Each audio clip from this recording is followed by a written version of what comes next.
So, hello students, I hope you're fine. So, we'll continue with our discussion on the picture of Dorian Gray. In the previous lecture, we had discussed on the Gothic genre of the novel, on Oscar Wilde himself, and the aesthetic philosophies that are central to the understanding of the novel.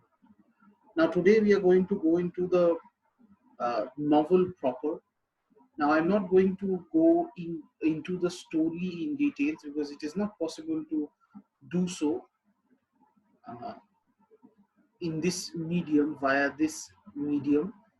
But I will approach the novel in terms of characters because, once again, characterization is important. Questions on characterizations are important. So I will approach the novel from the point of view of characters and give you an overview of the characters themselves and their involvement in the plot. So every novel has a set of major characters and a set of minor characters. Uh, as you can understand, a novel is not something that it's a voluminous piece of literary work. 300 pages, 400 pages. James Joyce Ulysses 723 pages. So you it's it needs, for the plot to develop and for the plot to advance, it needs characters, it needs stories, it needs perspectives and point of views. And as a result, the novel will have a lot of characters. But there are some characters more important than the other, whose involvement in the plot is much more, and the significance of their involvement is much more than the others. They are the major characters, and the others are minor characters who influence the plot, yes, but then the significance of their influence is not as uh, important as the major characters. So, in case of this novel, here I've made a list of the characters and made a demarcation between the major and the minor characters. Dorian Gray, the titular character, his name features in the book, in the name itself. The novel is about him. Uh, Basil Hallward, Lord Henry Wotton, and Sybil Vane. These are the major characters. James Vane, Alan Campbell, Lord Fermor, Adrian Singleton, and Lady Henry Wotton, Victoria, Lord Wotton's wife, are the minor characters. Sorry. Now let us come to characters themselves, and of course we are going to start with Dorian Gray himself. Now, the image that you see is a screenshot from the 2009 movie adaptation, 2009 screen adaptation of the novel. uh, you may watch these movies, sorry, because picturization helps you remember better, and it is obviously, I think, will be more interesting to you than reading 288 pages of the novel itself. Uh, so you may look to see the movie. I think it's readily available on YouTube. It's a free movie on YouTube. Otherwise, you can easily download it from the internet, torrents, or whatever sites you prefer. It's a 2009 movie, and the name is, as per the novel, The Picture of Dorian Gray. But there are again various renditions of the movie. This is the 2009 one. This is Dorian Gray. In the 2009 adaptation, this is Hurt Hatfield in the 1945 adaptation of The Picture of Dorian Gray. Again, this is as you can understand from the image, it's a black and white movie. But if you like your 40s and 50s black and white Hollywood movies, if you're a fan of those Alfred Hitchcock movies, if you're a fan of Gregory Peck and all those personalities, then this movie is going to be an absolute treat to you. I personally, I prefer the 1945 adaptation over the 2009 adaptation. Hurt Hatfield is much better as Dorian Gray here. But Dorian Gray representation, I think the accolade falls to this man, James Reeves, who had portrayed Dorian Gray in the web series Penny Dreadful. It's quite a popular it's quite a popular web series. It's a Showtime's series, so you'll have to download it. You won't get it in Amazon Prime or Netflix or these kind of things. Even if you have the subscription, you will have to download it. uh, the name is Penny Dreadful, Penny Dreadful.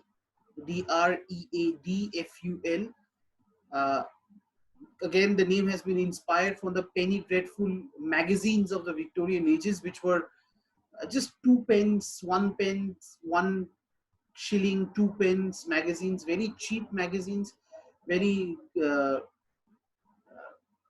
promiscuous magazines, which very sensationalist uh, magazines that was widely in vogue amongst the middle class and the working class of the Victorian age. The penny dreadful magazines served as a document of sensationalism with uh, various promiscuous stories, images, and so on and so forth.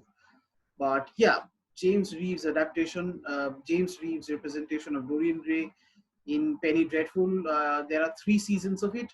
Reeves appears in 2 seasons. In the first 2 seasons, if I recollect correctly, I think he does the best uh, Dorian Gray.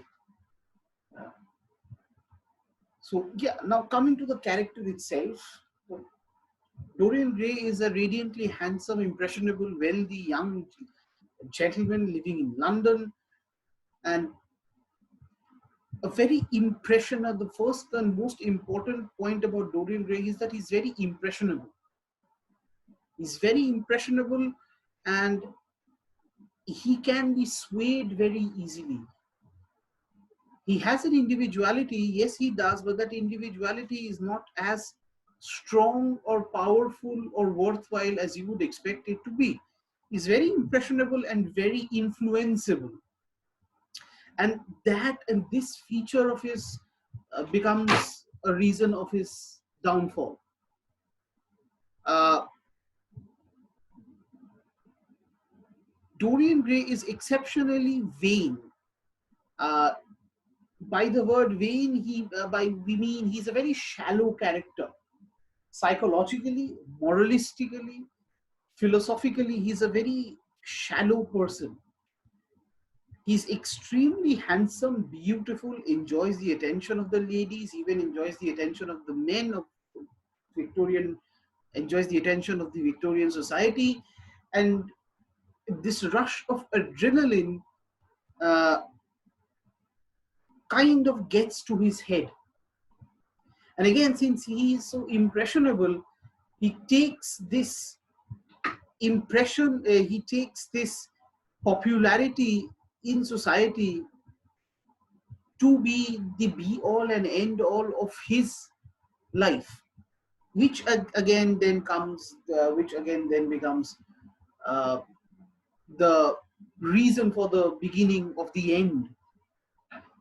Now, his association with Lord Henry Wotton, or nicknamed as Harry as he is, as Dorian would call him throughout the course of the novel, Lord Henry, is very important because it is Henry's influence on the impressionable Dorian Gray that makes Dorian Gray take a turn towards, take that no look back turn. He makes Gray make that turn in life from which there is no scope of return. Now, Lord Henry, again, well, as I told you about the aesthetic philosophy, Lord Henry believes in something called new hedonism. New hedonism, Hedonism.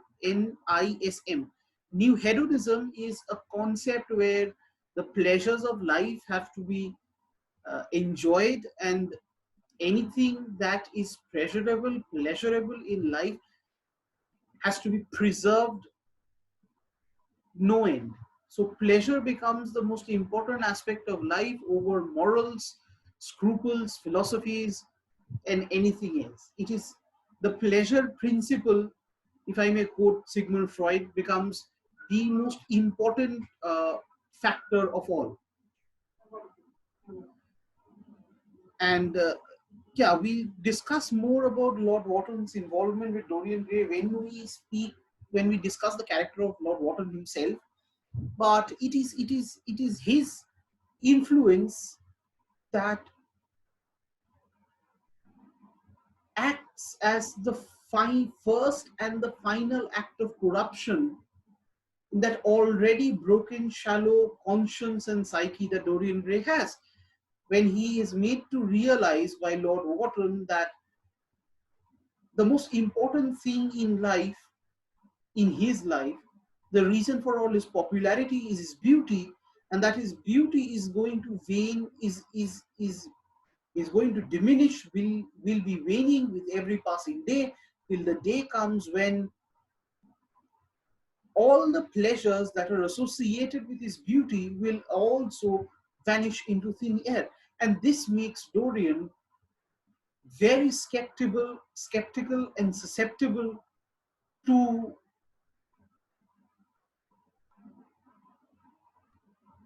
the, how may I frame it? This makes Dorian very susceptible to the seduction of holding his power, the power of his beauty, which has made him so popular in the Victorian London society.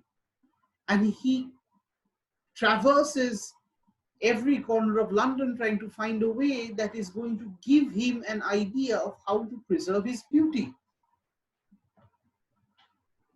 As I was telling you, he adopts the tenets of new hedonism and resolves to live his life as a pleasure seeker with no regard for convention and morality. This is something that is a result of Lord Henry Wotton. Wotton. Now, Sybil, the character Sybil Vane, is very important here. Uh, Sybil Vane is Dorian Gray's lover. Sybil Vane is an actress. She falls in love with Dorian Gray. Dorian Gray also falls in love with her, but not specifically Sybil Vane, the person, with Sybil Vane, the actor, the actress. So the dichotomy in Dorian Gray's love through the course of the novel comes out when Sybil realizes that Dorian Gray has no affinity towards her as a person. And this has a drastic effect on Sybil's uh, psychological condition, and she commits suicide. Now, what I've written here, if you read that Dorian Gray views Sybil's death as the achievement of an artistic ideal rather than a needless tragedy for which he is responsible. Sybil is committing suicide because of Dorian Gray, because of Dorian's actions, because of Dorian's demeanor towards her. Her condition is very much like that of Ophelia in Hamlet, who, as we all know, commits suicide. Well, if I may put it again very bluntly, because of Hamlet himself. And Hamlet is unmoved by the fact that Ophelia commits suicide because of him. Similarly, Dorian is also unmoved by the fact that Sybil Vane is committing suicide, and does not acknowledge the fact that she is committing suicide because of him, because of his shallowness, because of his corruption, his vainness. And he considers this to be an achievement of his artistic ideal, where uh, a situation where people would even accept death than to lose Dorian, than would prefer death over losing Dorian Gray. So he would accept this as an artistic ideal over it actually being a situation where he has pushed someone onto the brink of total psychological collapse and distress that they commit suicide.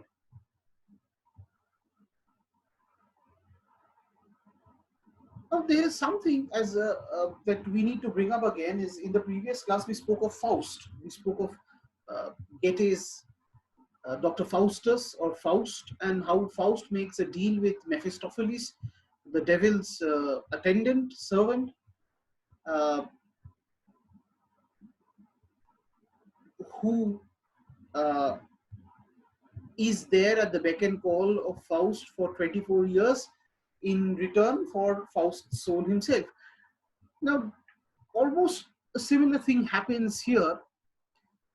Now, Dorian Gray is gifted a picture, gifted a painting, a portrait of himself by the painter Basil Hallward.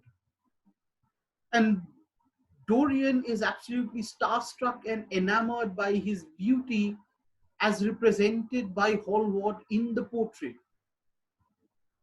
And Dorian tries and wants to preserve that beauty as is shown in the portrait for an eternity.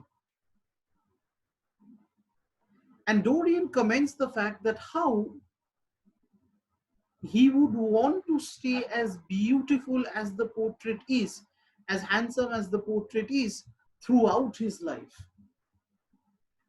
Now, no direct supernatural involvement is shown in the novel. There is no Mephistopheles or the devil in this case, but there are, as I told you, that the supernatural is a characteristic feature of the Gothic genre, and as we see the similar here.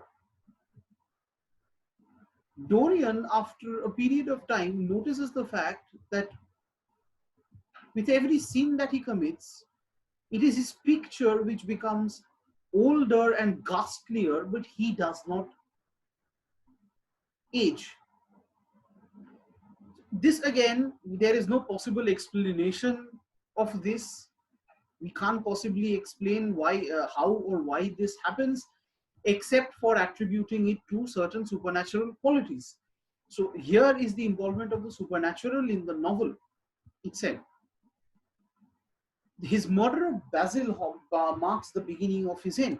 Now we'll speak about Dorian Gray's murder of Basil Hallward when we discuss Basil Hallward's character himself. But it is with, but then the murder of Basil Hallward is not all that bad for Dorian Gray. It's not all that, even though it is an evil, but it is this event, this situation, this activity, this act that makes Dorian Gray realize of his corruption. For the first time in the novel, Dorian Gray realizes that he has been corrupted, and there is no that there is no end to his corruption. And he tries to find ways to end this corruption and reverse this cycle of death and destruction that he has brought forward.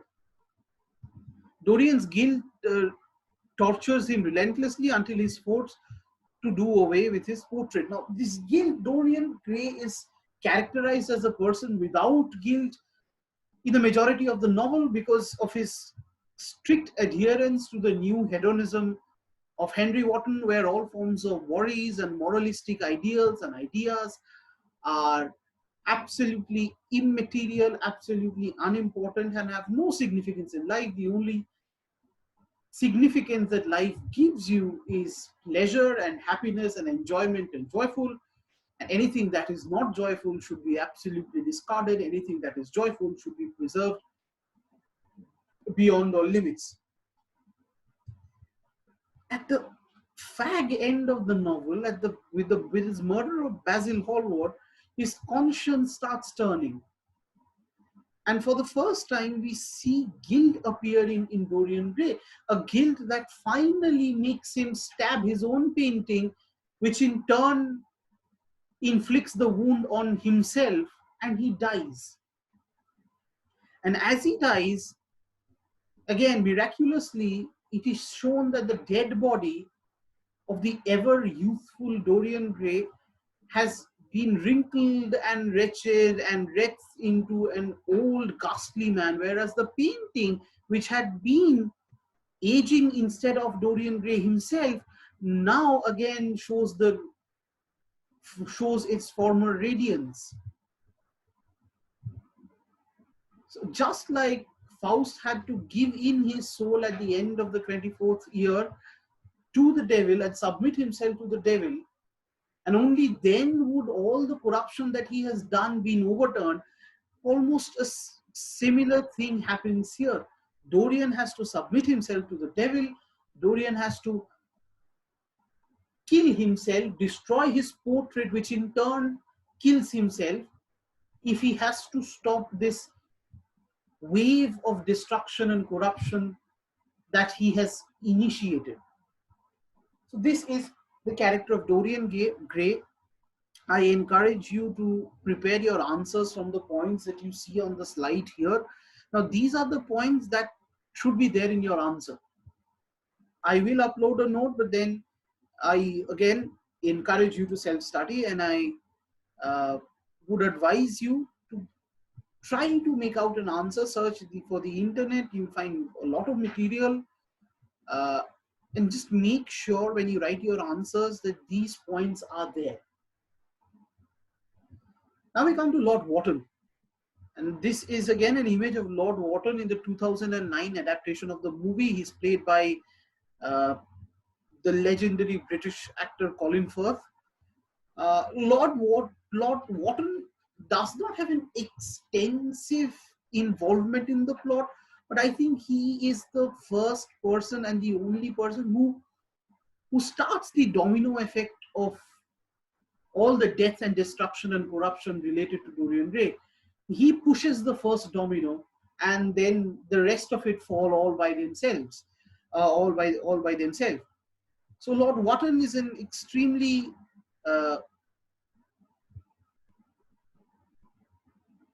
urbane. He's very witty. He's very uh, jazzy and snazzy. He's a very uh, he's he's a fascinating character. Speaks very well. Very impressionistic character, someone who can leave an impression on people, and he leaves an impression on Dorian Gray, who makes Dorian Gray adhere to his philosophies of new hedonism, who manipulates him completely into believing that his beauty is the source of all his importance, and with the beauty, all joy of his life is going to diminish and vanish altogether. Uh, his pleasure-seeking philosophy of new hedonism, which espouses garnering experiences that stimulates the senses without the regard of convention and morality, plays a vital role in Dorian's development, or if, as you can understand, there's a pun on the word development, or undevelopment, if we may say. And it's only under the influence of Lord Wharton that Dorian Gray starts to live his life according to the tenets of his new hedonism, or in the if you read the novel, in the yellow book of new hedonism, locked away in Lord Wharton's old library. And Dorian becomes an absolutely shallow, superficial, vain person who's moving from one sexual encounter to another, one uh, opium den to another, uh, one activity of superficiality to another activity of superficiality, anything that makes him feel the high of life. Again, the image that you see here is from the 1945 movie. I do not remember the name of the actor. Then again, as I told you, if you love your Alfred Hitchcock style black and white Hollywood movies, you can watch the 1945 adaptation. It's better than the 2009 adaptation. And as I was telling you about Penny Dreadful, the web series of Showtime's Penny Dreadful does not have any other character of the novel except Dorian Gray. Now we come to Basil Hallward. Basil Hallward is a painter. He's a painter who is very dissatisfied himself because he feels that his potential as a painter is not getting realized in its entirety and fully. and he looks at the world around to find inspiration so that this his potential gets unlocked, but he's unable to find so unless until he meets Dorian Gray at uh, Lord Wotton's party, and he is so enamored at Dorian Gray's beauty. He's so filled with admiration of Dorian Gray's beauty that he starts painting a picture, starts painting a portrait of Dorian Gray, and this helps him realize his full potential as a painter. If you read the novel, you see that Basil is always considering to his portrait of Dorian Gray as his greatest masterpiece. Even when he has created, after the unlocking of his potential, he has created other paintings, but he always considers the portrait of Dorian Gray as his masterpiece. Now, Basil Hallward is an important character in the sense is that when you Basil Hallward stands on the opposite shore of the immoralistic Dorian Gray and Lord Wotton, being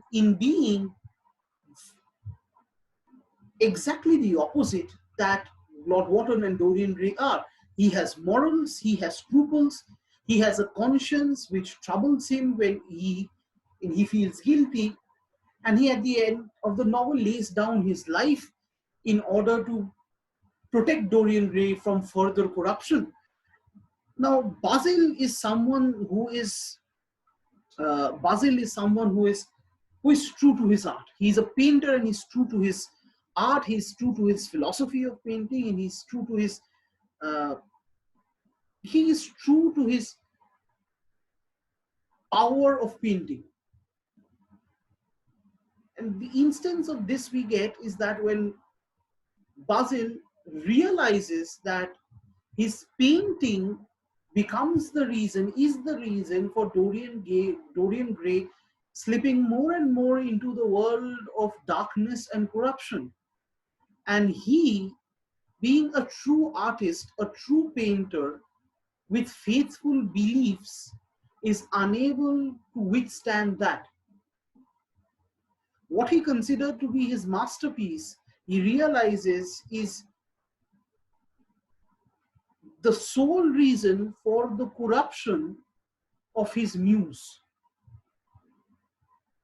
This makes Basil Hallward break into Dorian Gray's mansion and try to find the room where the painting was hid. And after he had found the room, destroy the painting in a bid to save Dorian Gray's soul. But Gray confronts him, and in the altercation, Basil is murdered by Dorian Gray. So Basil lays down his life for the protection and the sanctity of his act, the sanctity of his art. He is unable to live his life acknowledging the fact that his art has become a form of corruption.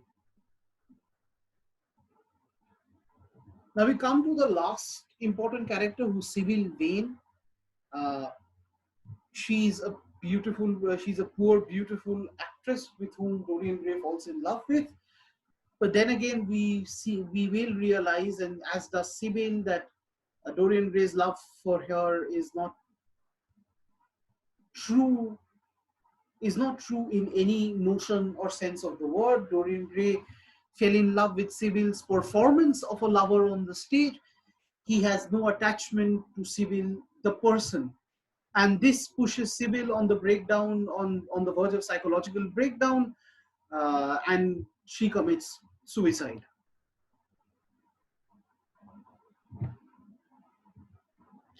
And here are some minor characters. James Vane is Sybil's brother, and he's very protective about Sybil. And when James goes off to Australia, but when he learns of Sybil's death, he comes back to London in a bid to track down this Dorian Gray person, whom he holds responsible for uh, the death of his sister.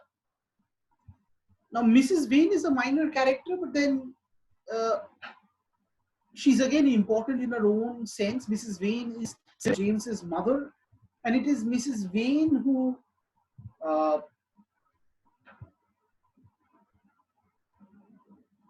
brings Sybil to Dorian Gray, uh, helps them get acquainted to each other,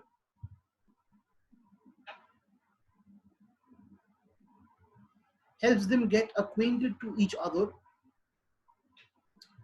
and again leads Sybil without understanding the fact, uh, without understanding or taking into account Sybil's uh, emotional significances, her emotional vulnerabilities, and leaves her on the verge of breakdown.